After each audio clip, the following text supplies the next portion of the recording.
ଗୋଟିଏ ଅଜଣା ବିମାନ ହଠାତ୍ ରାତିର ଆକାଶକୁ ଚିରି ଆଗକୁ ବଢୁଥିଲା। ତାହାର କୌଣସି ସରକାରୀ ନମ୍ବର ନଥିଲା, କୌଣସି ଘୋଷଣା ମଧ୍ୟ ନଥିଲା ଏବଂ ସବୁଠାରୁ ଆଶ୍ଚର୍ଯ୍ୟର କଥା, ସେହି ବିମାନର କାମ ବିଷୟରେ ସେତେବେଳେ ଦୁନିଆରେ କେହି ବି କିଛି ଜାଣିନଥିଲେ। କିନ୍ତୁ ସେହି ବିମାନ ପରେ ଦୁଇଟି ଦେଶର ଇତିହାସ ସବୁଦିନ ପାଇଁ ବଦଳିଗଲା। ଏହା କୌଣସି ଗପ ନୁହେଁ, ଏହା ହେଉଛି ଏକ ସତ୍ୟ ଘଟଣା। ଓଡ଼ିଶାର ଗର୍ବ, ଦୁନିଆର ସାହସୀ ପାଇଲଟମାନଙ୍କ ମଧ୍ୟରୁ ଜଣେ ବିଜୁ ପଟ୍ଟନାୟକ। ବିଜୁ ପଟ୍ଟନାୟକଙ୍କ ଏହି ଗୁପ୍ତ ମିଶନର କାହାଣୀ, ଯାହାଦ୍ୱାରା ଏସିଆର ଏକ ଦେଶ ସ୍ୱାଧୀନ ପାଇବାରେ ନୂଆ ଶକ୍ତି ପାଇଲା। 1947 ମସିହା ବିଶ୍ୱ ଦ୍ୱିତୀୟ ମହାଯୁଦ୍ଧରୁ ମାତ୍ର ମୁକ୍ତି ପାଉଥିଲା, କିନ୍ତୁ ଏସିଆର ଅନେକ ଦେଶ ଏବେ ବି ପରାଧୀନତାର ଶୃଙ୍ଖଳରେ ରହିଥିଲା।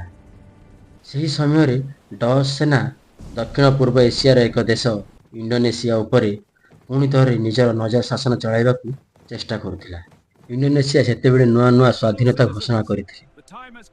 ସେମାନଙ୍କ ନେତୃତ୍ୱରେ ଥିଲେ ସୁକାର୍ଣ୍ଣୋ ଏବଂ ପ୍ରଧାନମନ୍ତ୍ରୀ ସୁତନ୍ ହଜାହିର, କିନ୍ତୁ ସେମାନଙ୍କ ସ୍ୱାଧୀନତାକୁ ଡଚ୍ ସେନା ମାନୁନଥିଲେ। ସବୁ ବିମାନ ବନ୍ଦର ଏବଂ ସମୁଦ୍ର ପଥ ଉପରେ ଶତ୍ରୁମାନଙ୍କ ନଜର ରଖିଥିଲେ। ସେହି ସମୟରେ ଭାରତର ପ୍ରଧାନମନ୍ତ୍ରୀ ଜବାହରଲାଲ ନେହେରୁ ଏକ ଜରୁରୀ ସଭା ଡାକିଲେ। ଉଦ୍ଦେଶ୍ୟ ଥିଲା ଏସିଆର ସ୍ୱାଧୀନତା ଆନ୍ଦୋଳନକୁ ଏକାଠି କରିବା। କିନ୍ତୁ ସମସ୍ୟା ଥିଲା ଇଣ୍ଡୋନେସିଆର ନେତାମାନେ ସେଠାକୁ ପହଞ୍ଚିବେ କିପରି? ସେମାନେ ଦେଶ ଛାଡ଼ିଲେ ଡଚ୍ ସେନା ସେମାନଙ୍କୁ ଗିରଫ କରିଦେବେ। ଦିଲ୍ଲୀର ଏକ ଶାନ୍ତ ରାତିରେ ନେହେରୁ ଗୋଟିଏ ନାଁ ଡାକିଲେ, ବିଜୁ ପଟ୍ଟନାୟକ। କାରଣ ସେ କେବଳ ଜଣେ ପାଇଲଟ ନଥିଲେ, ସେ ଥିଲେ ଜଣେ ଅଭିଜ୍ଞ ବୀର, ଯିଏ ବହୁତ ବିପଦସଙ୍କୁଳ କାମକୁ ସଫଳ କରାଇଥିଲେ। ସେ ଏମିତି ଜଣେ ମଣିଷ ଥିଲେ ଯାହାଙ୍କ ପାଇଁ ଅସମ୍ଭବ ବୋଲି କିଛି ନଥିଲା। ତାଙ୍କୁ ଗୋଟିଏ ଗୁପ୍ତ ଦାୟିତ୍ୱ ଦିଆଗଲା, ଇଣ୍ଡୋନେସିଆର ନେତାମାନଙ୍କୁ ଶତ୍ରୁମାନଙ୍କ ଘେରି ଭିତରୁ ସୁରକ୍ଷିତ ଭାବେ ଭାରତକୁ ଆଣିବେ। ଏହା ଏକ ବିପଦପୂର୍ଣ୍ଣ କାମ ଥିଲା।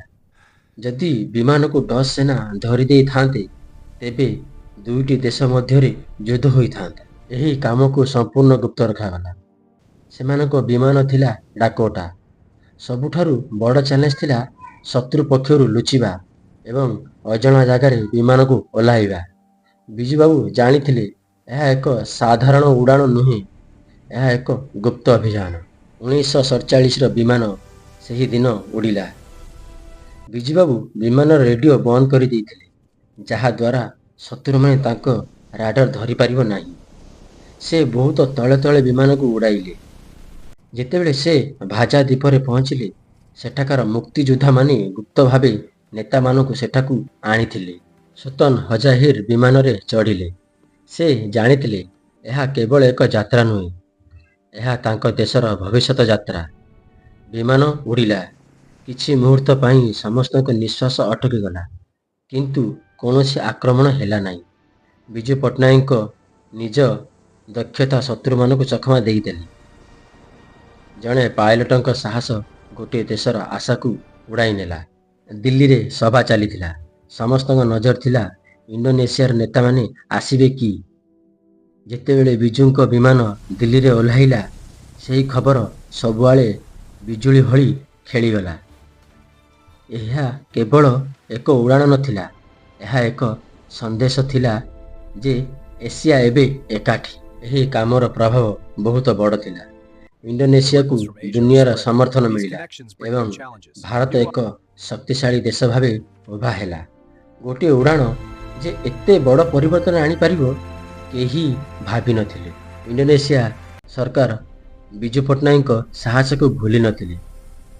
ସେମାନେ ତାଙ୍କୁ ଭୂମିପୁତ୍ର ଉପାଧି ଦେଲେ, ଯାହାର ଅର୍ଥ ସେମାନେ ତାଙ୍କୁ ନିଜ ଦେଶର ପୁଅ ଭାବେ ସମ୍ମାନ ଦେଲେ।